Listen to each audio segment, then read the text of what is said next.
All right, this is a writing lesson, and we're going to be learning about dress-ups today. We already had a video that teaches you how to do, let's try this again here, how to do the who, which dress-up. So we're not going to be dealing with that one today. There's another video on how to do the when, while, where, since, as, if, although. We're not going to do that dress-up, but we are going to learn how to do these other four dress-ups. And these are not real complicated, but I'm going to go over them with you to make sure that you understand what you're supposed to do on these. Remember, dress-ups are a way to dress up your writing. In other words, if you want to go out someplace to a fancy restaurant or something and you want to dress up, then you want to make yourself look a little bit nicer. You want to put on your best clothes and so on. So when you're dressing up your writing, you're making your writing more presentable, fancier, something that people will be more impressed with. That's the purpose of dress-ups. Each paragraph that you write for me, when I give you these kinds of directions, you're going to have a dress-up, actually one of each one of these dress-ups in the paragraph.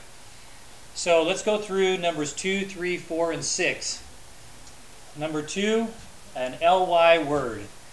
That's basically telling you that you need to have an adverb in your sentence somewhere. And so these are words that end with ly. Words like carefully, comfortably, and so on. All right, the strong verb. What that means is you're going to take a word that's already a verb in your sentence, like went, and you're going to change that to a verb that's an interesting verb. So instead of writing went, what you want to do is come up with a better verb like traveled. Went is pretty boring. Kids can use that word when they're in first grade. So as older students, we want to use a verb that's a little bit more interesting. And I have a studio audience here that's going to help me out. Can you guys give me some more strong verbs that kids might use in their writing? Collaborate. Oh, there's a good one. Collaborated, right? Or collaborate. Let's say collaborates. Like saying these two students collaborate on their assignment rather than saying that they work together. Because that's what collaborate. What's another one? Ignite. What is it? Ignite. Ignite. So rather than saying that you set it on fire, you'd say that you ignited it. So these are examples of strong verbs. If you're doing the vocabulary, those are great places to get out of your vocabulary book, out of your list. Those are great words to use as long as they're verbs for your strong verb dress-up.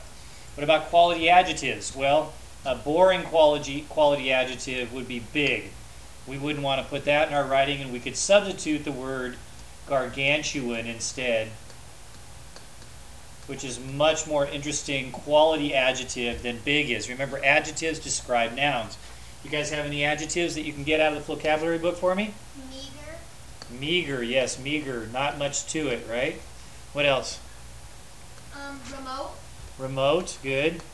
Is that R-E or R-O? R-E.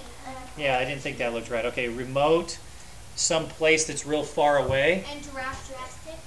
Drastic, good. You go to drastic measures.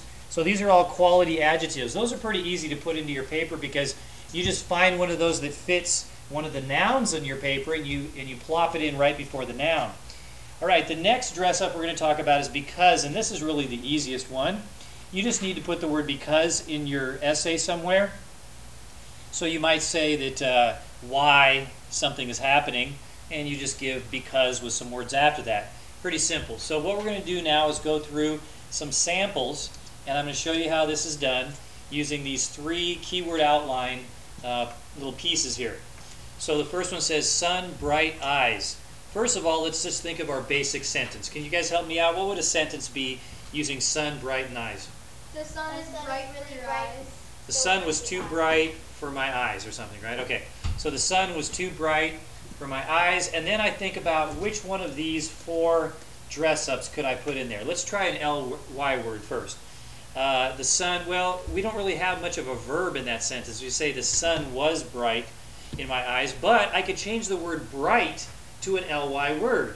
What would the word bright be as an ly word? Brightly. Brightly. So I could say the sun. What does the sun do? It gives light. Okay, but what's a verb for what the sun does? Produces. The sun produces brightly? What does it do brightly? It makes it brightly. You ever heard that word before? Shown. Shone. That's past tense of shine. Right? The sun shone brightly in my eyes. All right, you don't need to write this down. Just kind of watch what I'm doing right now. And I underline the dress up as my ly word. And that's this one right here. So the sun shone brightly in my eyes. Great use of an ly word. Let's take those same three. Use the sentence, the sun shone brightly in my eyes. Let's see if we can put a strong verb in there. Shone is it's a pretty good word. But can you think of another word that the sun would do? It would be a really great verb. And if you can't think of these, you want to look them up somewhere. You want to pull out a thesaurus. You want to go on your computer and type in the boring verb, you know, the dead verb, and then pull some words off of the internet or off of your thesaurus that will be much more strong verbs. Make sure you never use a word that you haven't heard used before. You don't want to just find one in the list that say, oh, that one sounds really good. I think I'll throw that one into my paper. You're usually going to end up using it wrong. Would you be able to use refuge in there? Well, refuge is a place. It's not a verb. It's got to be an action word. So the sun, how about if we say the sun glistened? That's a pretty cool word, right? Glistened brightly in my eyes. Oops. My eyes.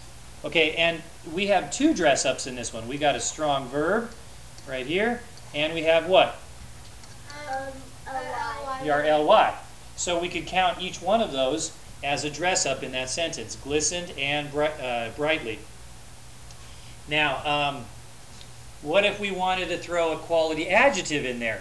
We could maybe put a word that describes eyes right before the word eyes. So let's erase that and move that out. Okay. Can you think of a word that describes your eyes? Let's go ahead and look up something. I'm going to pause the video while we look it up. And we're going to come up with a good quality adjective that's going to go before the word eyes to describe the eyes. All right, we decided that they're looking some stuff up on the computer. My helpers are doing that right now. We decided we're not going to describe the eyes, because that would be kind of weird to describe your own eyes. But we are going to describe the sun. We're going to put a word in right there. So while they're looking that up, we're going to work on another sentence. How about if I could say, put a because in this sentence?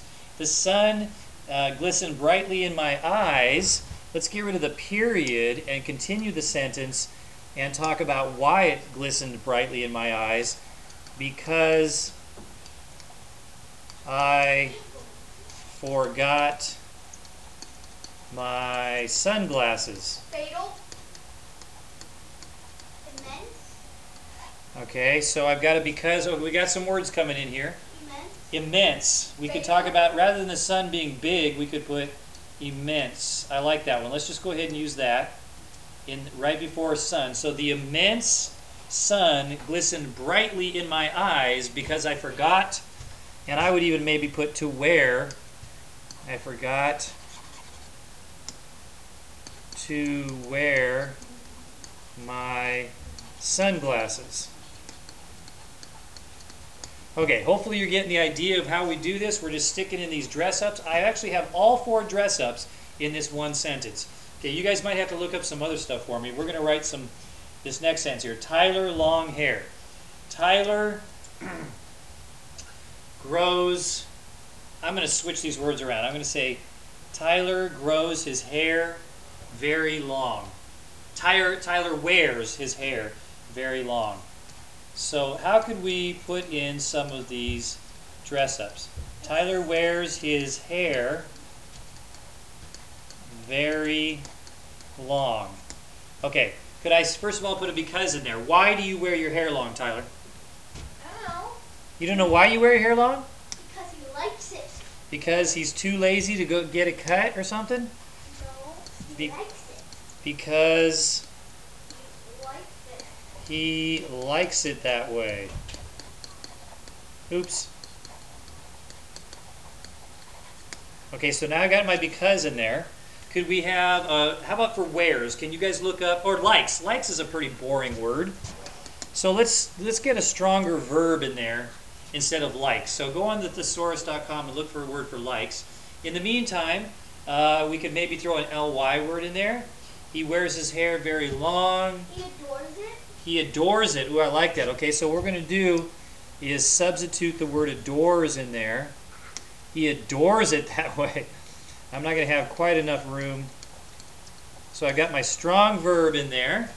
And how about an ly word that describes how he wears his hair? Tyler blankly wears his hair very long. Tyler, what ly word could we put in there? Lossly. Ly. Lossly. How about that he normally wears his hair long? No. Normally. Okay. Tyler normally Tyler normally wears his hair very long. So sometimes he does, sometimes he doesn't, but most of the time he does. Well, That's what normally means. Okay, so Tyler normally wears his hair very long because he likes it that way. So now I've got an ly in there. The only one I haven't put in is a quality adjective. Could I describe...